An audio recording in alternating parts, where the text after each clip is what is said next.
श्री राम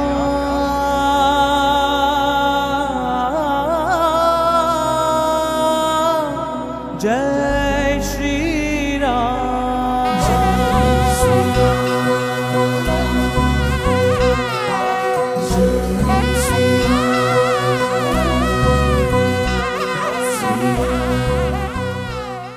நம்ம மனசு எவ்வளவு வேகமா பிரயாணிக்குமோ அவ்வளவு வேகமா கருடன் பரப்பாராம்.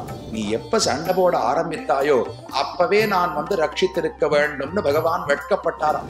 நான் இருக்கும் இடத்துக்கு நீங்கள் வரும் அளவுக்கு வைத்து விட்டேனோ இல்லையோ, அதற்கு என்னை மன்னிக்க வேண்டும் என்று ராமன் பிரார்த்தித்தாராம். அப்ப நாமும் அழைத்தால் பகவான் ஓடி வருவார். பகவானை சேவிச்சு பாருங்க, எப்பவுமே ராமன் கையில வில்ல வச்சுட்டே தான் இருப்பார். கருடன் மேல பகவான் ஏறணும்னா கருட வாகனத்துக்கு அலங்காரம் எல்லாம் பண்ணுவாளோ இல்லையோ, ஒரு அலங்காரம் கிடையாது. இவர் தான் முன்னாடி சொல்லவே இல்லையே. ஒரு இடத்துக்கு போகணும்னு 1 மணி நேரம் முன்னாடி சொன்னால் வாகனத்தை தொடச்சி வச்சு எண்ணெய் போட்டு அதுக்கு என்னென்ன அலங்காரம் வேணுமோ பண்ணலாம். அவாகன பரிஷ்கிரியம், கருடனுக்கு ஒரு அலங்காரமும் செய்யப்படவில்லை. அவர் இப்பதான் எழுந்திருக்கார். அவர் தோல்ல போய் ஏறி அமர்ந்து கொண்டு போ போ போன்னு கண்ணன் சொன்னாராம். எங்க போகணும்னு சொல்லணுமோ இல்லையோ, நான் ஏதோ ஆட்டோல ஏறுவோம், ஏறி உட்காந்துட்டு போங்கோ அப்படின்னா நமக்கு வீட்டுக்கு போகணும் தெரியும், வீடு எங்க இருக்குன்னு தெரியும். அவருக்கு எப்படி தெரியும்? போங்கோன்னு சொன்னா அவரால் போக முடியாது, எங்க போகணும்னு சொல்லணும். அதை போல பகவான் ஏறி அமர்ந்து கொண்டு கருடனே சீக்கிரம் போன்னு சொல்றார்.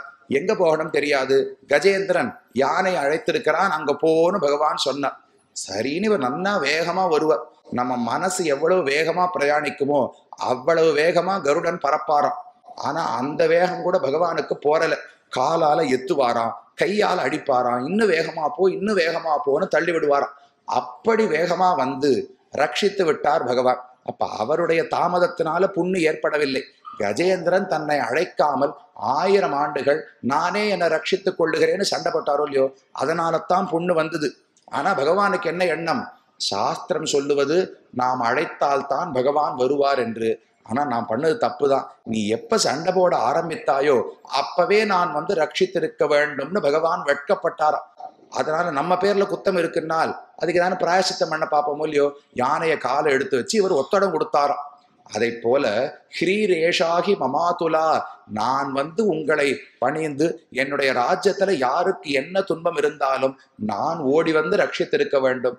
அப்படி இல்லாமல் நான் இருக்கும் இடத்துக்கு நீங்கள் வரும் அளவுக்கு வைத்து விட்டேனோ இல்லையோ, அதற்கு என்னை மன்னிக்க வேண்டும் என்று ராமன் பிரார்த்தித்தாராம். அதை பார்த்த உடனே தண்டகாரண்யத்து ரிஷிகளுக்கெல்லாம் அப்படியே கடகடகடன்னு கண்ணு ஜலம் வந்துருத்து. முதல்ல அவனுடைய அழகை பார்த்தார்கள். அப்புறம் கொஞ்சம் கோபம் வருமோ இல்லையோ, தாங்க படுற கஷ்டத்தை எல்லாம் சொல்லி கொஞ்சம் ரோஷம் வரும். நாங்க இப்படி எல்லாம் கஷ்டப்படுறோம் ராமா, நீதான் ரட்சிக்கணும் அப்படின்னு வருத்தத்துல பழிச்சுட்டு இருப்பாளோ இல்லையோ. ராமன் வெட்கப்பட்டு தலை குனிந்தார்னு பார்த்த உடனே ஐயோ ராமனை போய் தலைகுனிய வச்சுட்டோமேன்னு இவாளுக்கு வருத்தமா போச்சு. அப்ப அவர்களையும் ராமன் ஜெயித்து விட்டார். திட்டம் போட்டு ஜெயிக்கல, தான் காவல் செய்திருக்க வேண்டும். அதல் சோர்வாலே இவர்கள் துன்பப்பட்டார்கள். அதற்கு பகவான் வெட்கப்படுகிறார் என்று தெரிந்தவுடனே தண்டகாரண்யத்து ரிஷிகளும் பகவானுக்கு தோற்று போனார்கள். அப்படி பகவான் காவலிலே ஜாகரூகனாக யாராக இருந்தாலும் ரட்சிக்கணுங்கிற உறுதியோடு இருக்கிறான். அப்ப மனத்துக்கு இனியான். இது ஒன்னொன்னு நமக்கு முக்கியமோ இல்லையோ. அப்ப நாமும் அழைத்தால் பகவான் ஓடி வருவார். பகவானை சேவிச்சு பாருங்க, எப்பவுமே ராமன் கையில வில்ல வச்சுட்டே தான் இருப்பார். எப்பவுமே சதுர்புஜனா பெருமாள் இருந்தால் சங்க சக்கரங்களை கையில வச்சுட்டே தானே இருக்கார். எதுக்கு? கழட்டி வைக்கலாமோ இல்லையோ.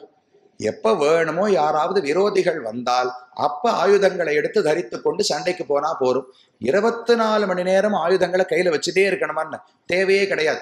எதுக்கு வச்சுருக்காருனால், நாளைக்கு கஜேந்திரனை போல வேற யாராவது ஒரு பக்தன் என்ன திடீர்னு அழைத்து அப்ப பார்த்து நான் சில்லல சக்கராயுதத்தை இப்பதான் ஆயுத சாலையில வச்சிருக்கேன், ஒரு 15 நாள் ஆச்சு, அதை எடுத்து பயன்படுத்தி எடுத்து எண்ணெயெல்லாம் பூசி அதெல்லாம் தேய்ச்சி தொடைத்து விட்டு அப்புறம் சாத்தி கொண்டு வருகிறேன், ரட்சிக்கிறேன்னு சொன்னால் அந்த தாமதத்தை பொறுக்க முடியாது. பக்தன் அழைத்தா உடனே ஓடுறது தயாரா இருக்கணுமோ இல்லையோ.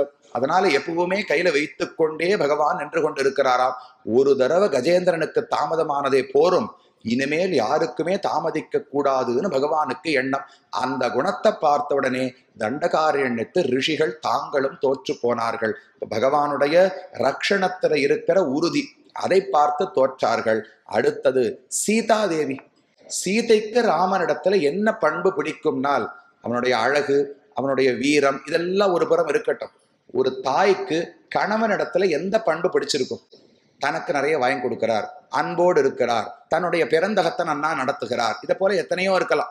ஆனா உண்மையா எது ஆனந்தம் கொடுக்கும்னால், தன்னுடைய குழந்தைக்கு ஒரு கஷ்டம் வரும்போது அதை எப்பாடுபட்டாலும் அந்த கணவர் போக்குகிறார்னு தெரிந்தால், தன் குழந்தைக்காக தான் துன்பப்படுகிறார்னு தெரிந்தால், அப்பதானே தாய்க்கு நிஜமா சந்தோஷம் வரும். தனக்காக எத்தனை செய்யலாம், செய்யாமல் போகலாம். குழந்தைக்கு அவர் பண்ற கணவன் நடந்து கொள்வதால் குழந்தைக்கு ஒரு கஷ்டம், அவனை ரட்சிக்க வேண்டிய பொறுப்பு அவருடையது, செய்யாமல் விடுகிறார் அப்படின்னா கண்டிப்பா கோபம் வரும். அதை அவர் சரிவர செய்து விட்டார் என்றால் மிகுந்த ஆனந்தம் ஏற்படுமோ இல்லையோ? அதை போல சீதை ராமனை பார்த்து ஆனந்தப்பட்டு அவரை வாரி அணைத்து கொண்ட ஒரே ஒரு சரித்திரம் உண்டு. மேலும் இது போன்ற சிறப்பான நிகழ்ச்சிகளை காண இப்போவே லைக் பண்ணுங்க, ஷேர் பண்ணுங்க, மறக்காம சப்ஸ்கிரைப் பண்ணுங்க.